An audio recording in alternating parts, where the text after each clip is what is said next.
सुबह सुबह मीनू चिड़िया को उसकी माँ स्कूल छोड़ने जाया करती। तभी स्कूल के पास एक दुकान पर बहुत सारे बच्चों की भीड़ थी, जहाँ सारे बच्चे कुछ ना कुछ खरीद रहे थे।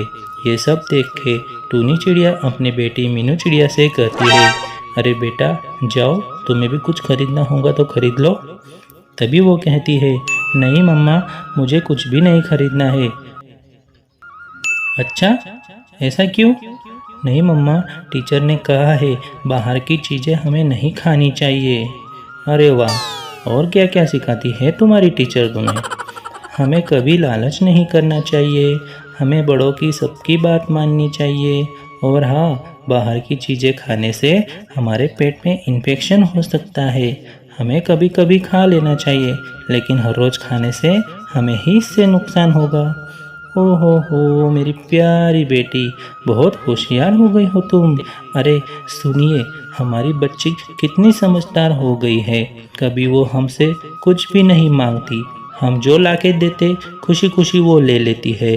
दूसरों के बच्चों की तरह वो कोई जिद नहीं करती। कुछ दिन बाद उसका हैप्पी बर्थडे आने वाला है, उस दिन हम उसको कुछ बहुत अच्छा गिफ्ट देंगे। इस बात पे आपकी क्या राय है? मैं सब समझ गया हूँ टूनी, इसलिए मैं सोच रहा हूँ हम लोग रोज़ जो भी कमाई करते हैं उसमें से कुछ पैसे जमा करके उसके लिए एक अच्छा सा गिफ्ट ला के देंगे। अरे वाह, आपने बहुत अच्छी बात कही, आप बहुत सही कर रहे हो। मेरा तो मन खुश ही हो गया है आपकी बात सुन के। और लोकी चिड़ा बहुत गरीब थे, इतने गरीब कि वो अगर एक दिन भी काम नहीं करेंगे तो उनके घर पे उस दिन चूल्हा भी नहीं जलेगा, और उस दिन उन्हें भूखा ही सोना पड़ेगा। और उनकी एक प्यारी सी बेटी मीनू चिड़िया भी थी, जो कि बहुत ही होशियार और समझदार थी। वो सब जानती थी वो लोग बहुत गरीब है। उसको ये भी पता था कि उसके माता पिता दूसरों के माता पिता के बराबर उनकी फरमाइश पूरी नहीं कर सकते। थोड़ी देर में रामू टूनी काम पे निकल गए और काम करने लगे। अरे बहन, एक पिज़्ज़ा दो ना, और साथ में कोल्ड ड्रिंक्स भी देना। ठीक है, अभी देती हूँ। ऐसे ही ग्राहक आते और जाते। फिर शाम हो गई, शाम का टाइम ख़त्म हो गया और काम पे से वो कड़कनाथ सेठ के पास आ जाते हैं और अपनी रोज़ की तनख्वाह ले लेते हैं, और वहाँ से वे लोग उड़ जाते हैं। फिर वो घर आ जाती है। तभी उसके पापा अपने कमरे में जाके कुछ करने लगते हैं। उन्होंने एक डिब्बा लिया था, उस डिब्बे में वो पैसे डाल रहे थे। ऐसा करते हुए मीनू ने उन्हें देख लिया। फिर मीनू पूछती है, अरे पापा, ये आप क्या कर रहे हो? डिब्बे में पैसे क्यों जमा कर रहे हो?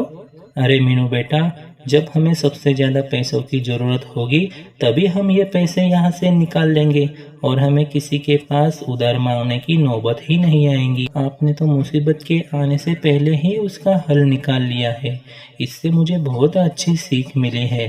तभी टूनी किचन से आवाज़ लगाती है, सुनिए, आप लोगों की बातें ख़त्म हो गई है तो खाना खाने आ जाओ।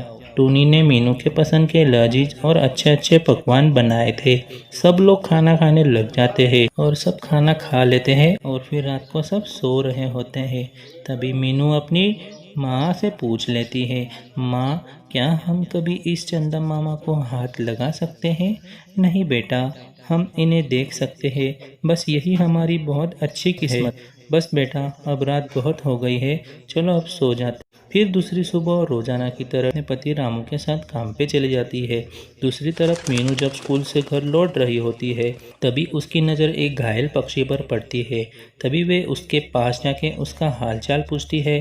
तभी वो चिड़ा कहता है, मैं एक मुसाफिर पक्षी हूँ, तबीयत खराब होने के कारण मैं यहाँ गिर गया। आप मेरे साथ चलो, मैं तुम्हें घर जाके दवाई देती हूँ। वो दोनों घर पहुँच जाते हैं और फिर मीनू उनको दवाई पिला देती है। फिर अचानक वो चिड़ा एक सोने का चिड़ा बन जाता है और कहता है, बेटा, मैं एक जादूगर हूँ, तुमसे मैं खुश हुआ, जिसकी वजह से मैं तुमको ये एक फ्रिज दे रहा हूँ। इसको जब भी तुम खोलोगी, जो भी तुम चीज़ मांगोगी वह तुम्हें मिल जाएंगी। ऐसा कह के वो जादूगर चिड़ा वहाँ से गायब हो जाता है। फिर टूनी और रामू चिड़ा भी घर आ जाता है। ये सारी हकीकत अपनी बेटी अपने मम्मी पापा से कहती है कि एक आलू की कचौरी मांगती है। जैसे ही वो ऐसा कहती है तुरंत ही आलू की कचौरी वहाँ पे हाजिर हो जाती है। इस बात से उसके पापा के दिमाग में एक ख्याल आता है, क्यों ना हम आलू की कचौरी का एक बिजनेस ही चालू कर दें। फिर वो लोग अपनी सुबह सुबह एक दुकान लगा देते हैं और वो दुकान बहुत तेज़ी से चलने लगती है और ऐसे ही उनकी आमी हालत भी अच्छी हो जाती है। ये कहानी अगर आपको अच्छी लगी हो और इनकी आगे की शादी वाली लाइफ की कहानी भी अगर आपको देखनी हो तो प्लीज़ हमारे इस चैनल को सब्सक्राइब कर दीजिए। और हाँ, ऐसे ही मज़ेदार कहानियाँ देखने के लिए बेल की घंटी को दबाना ना भूलिए।